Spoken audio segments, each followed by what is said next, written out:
Hey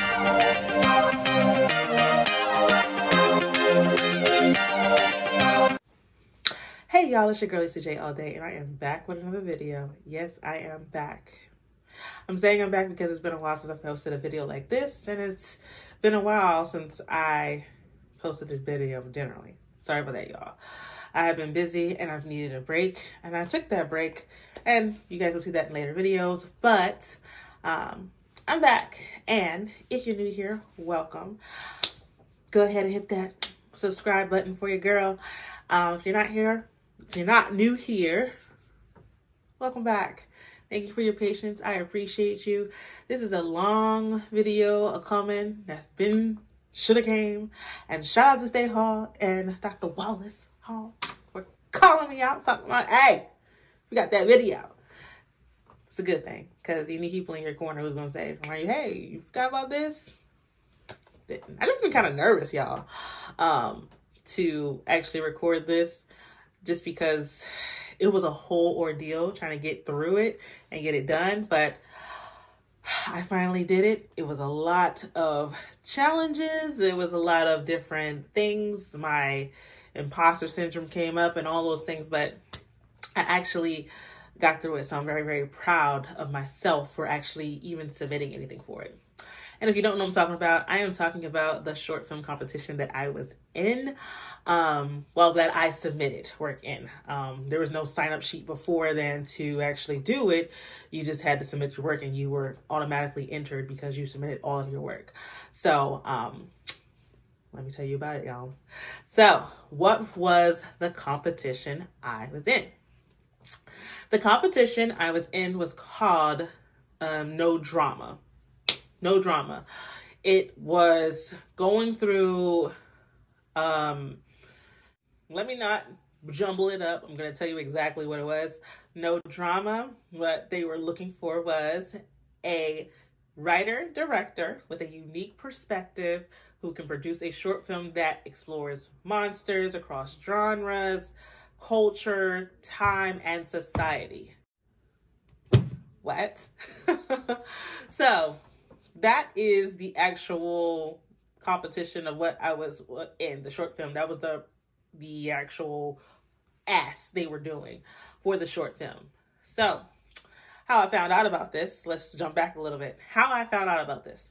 I found out about this No Drama competition like I found out about all the other ones. This is not the first competition about a short film that I have known about. This is the only one that I have actually submitted for. I have a friend who is super talented. Shout out to him. He really, really, really is great. I'm actually going to put his link of his YouTube on here so you guys can see. He's very talented. Videographer, director, all the things, production. And he's been telling me for years about different competitions, and I'm like, and I never followed through with it because I get scared or I chicken out, whatever. So I just never did it. This one I actually submitted and completed all the requirements for it. So that's the difference between this one, and that's why I'm talking about it, because I actually completed it. So he told me about it, and I was like, okay, I'll take a look at it. And I'm like, of all the things, scary? No. If y'all don't know, I'm a big scaredy cat as far as movies go. And it's not so much as I'm scared of it. It's just I have an overactive imagination. And when I dream about stuff. And I feel like I'm in it. And I won't be able to sleep for a while. So that's why I don't watch scary movies, because it gets in my head and it's permeated and I dream about it. And it's a lot. So I'm not a fan of scary movies. I never watched them, anything like that. I have watched scary movies before. I just never like, oh, let's go watch this. No. Thrillers all day. Yes. Scary movies. No. So this was already like a big challenge for me anyway. So I actually told someone else about it who is a really great author. And was like, hey, you're trying to do this, trying to push it off on somebody else pretty much. They're like, oh yeah, we should do it. I'm like, okay. So they did theirs and I was doing mine. But I'm glad I had that person with me to actually kind of push me to do it, and vice versa, push that person to do it as well. So that was how I came upon this drama. Now, the reward, the prize for it is $50,000 to produce the short film. So I was like, doesn't hurt to try, you know, it doesn't hurt to try. And it could be multiple people that win. So that is the big take of it. I'm going to tell you guys this. I almost quit in the middle of this competition because I found out that this no drama competition was backed by or involved Monkey Paw Productions, which is actually Jordan Peele's movie production company. Jordan Peele. I was like, heck no, I'm not doing this. Not gonna happen. Finito, let's go. I'm good. You know what? Let's just do whatever. Person I had backing me was like, nah, you're still doing this, and really pushed me to finish strong, which I did. But I was like nervous. I'm like, the things I write, especially it being Jordan Peele, who's done Get Out and Us and all these other creepy, he's really great at his craft and what he does. That's his genre, he sticks to it.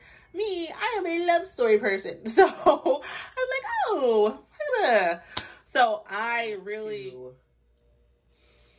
take on this head on. It was not just a challenge about doing this actual film, but challenge of something that I'm not even well versed in or even a little versed in. So that was altogether those major challenges for me. So let's talk about what the requirements were. $50,000 ain't nothing to sniff at, okay?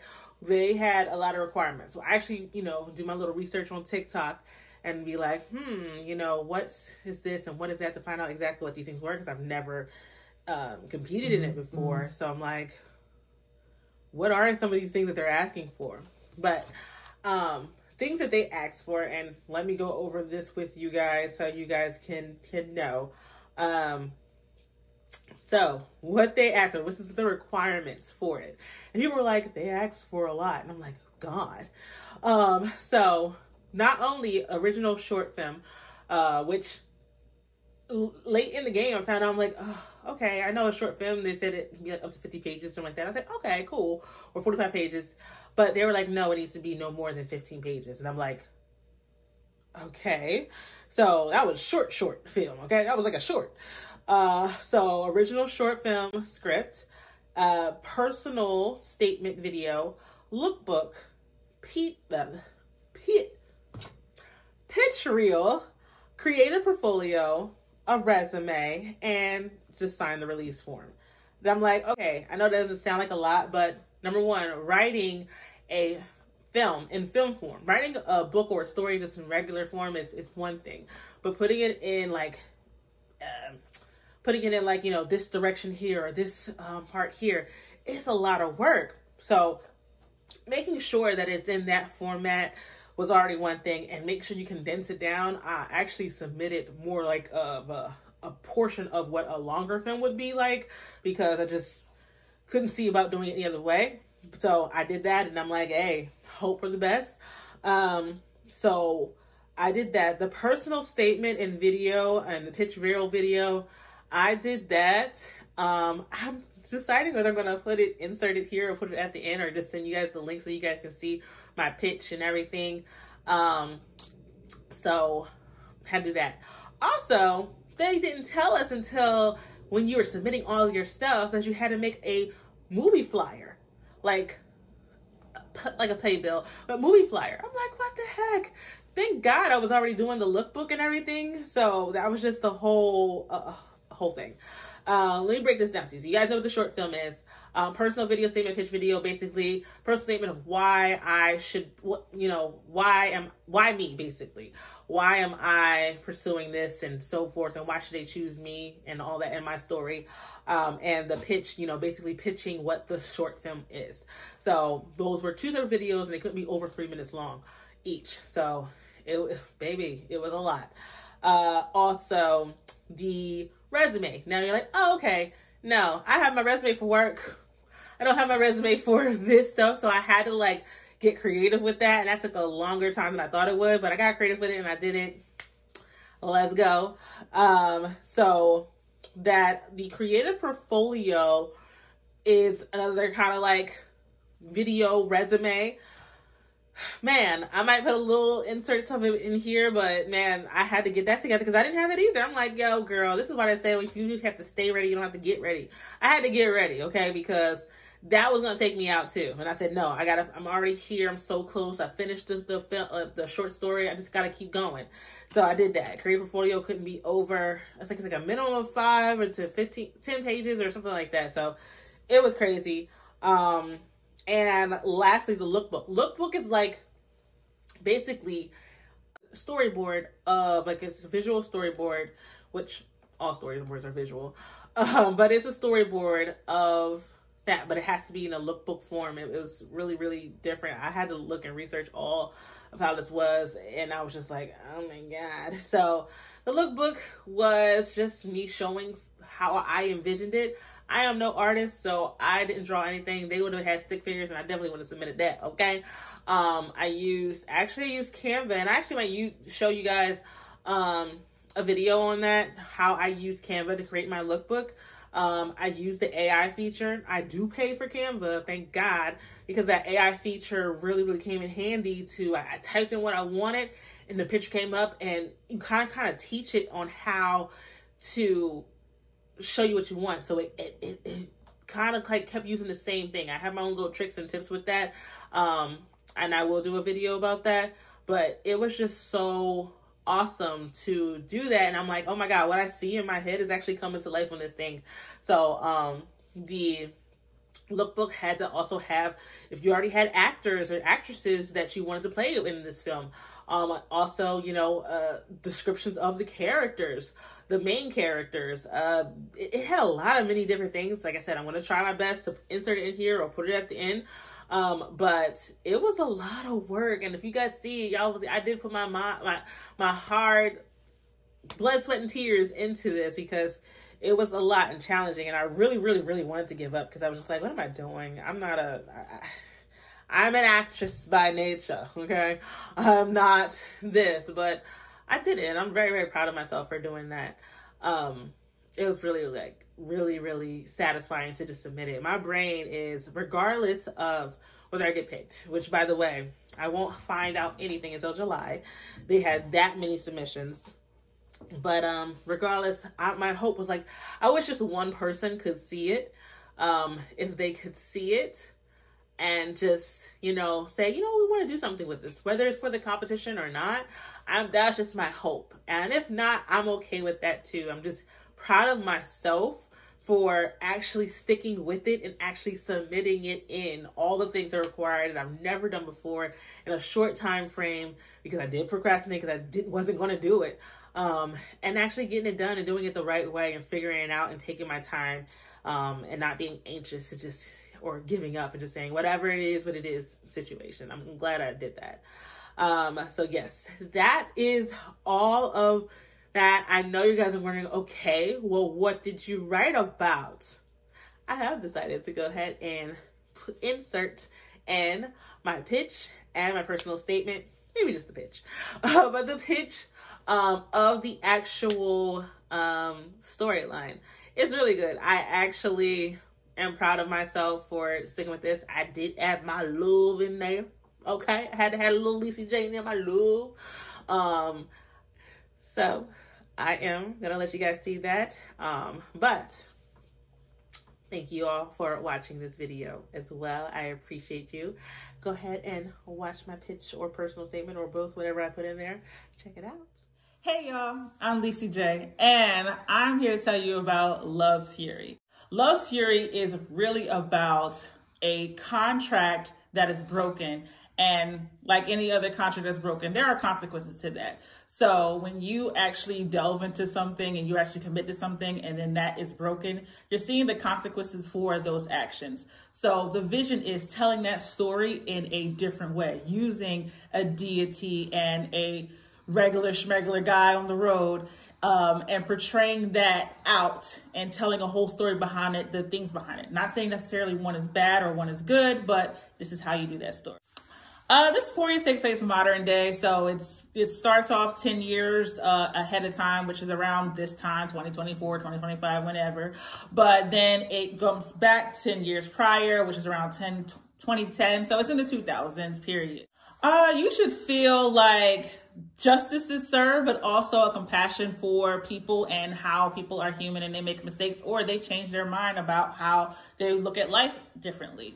When it comes to filmmaking, I see myself every single place, every single part of filmmaking, whether it's holding a boom mic or whether it's right in front of the screen or it's behind the screens as well, or in front of 2 monitors or 3 monitors editing. I want to be all over each and every part, touch every part, so I can feel how everyone feels when they are creating film.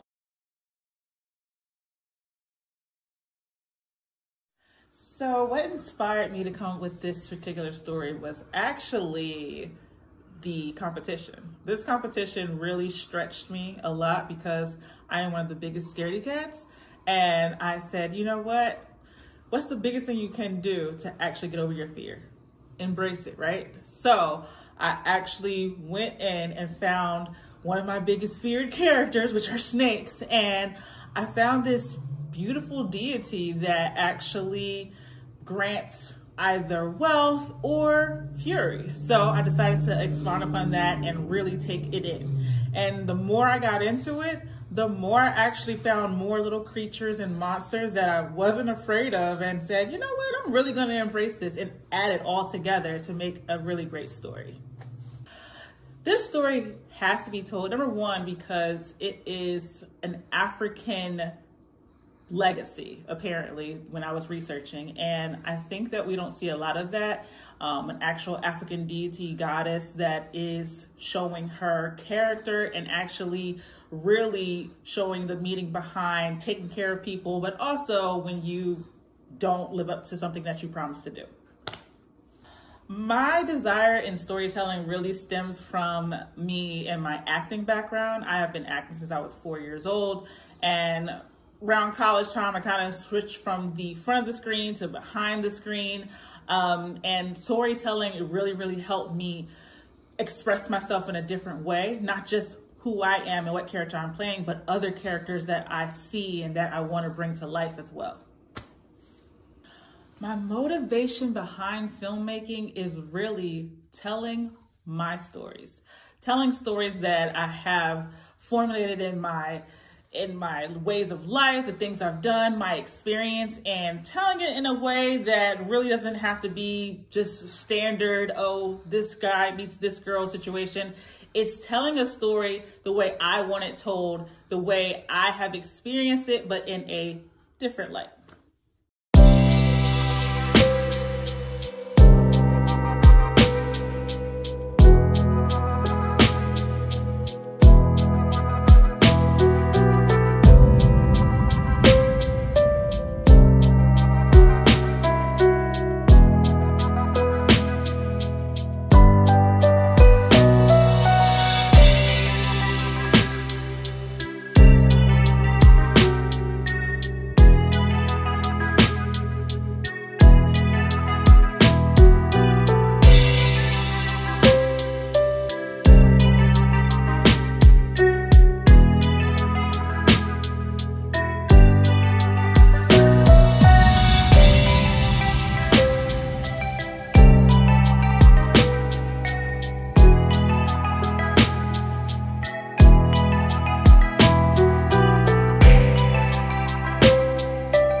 Did y'all enjoy that? Did y'all like that? Did y'all see the stuff? Did y'all like it? Did y'all like it? Did y'all like it?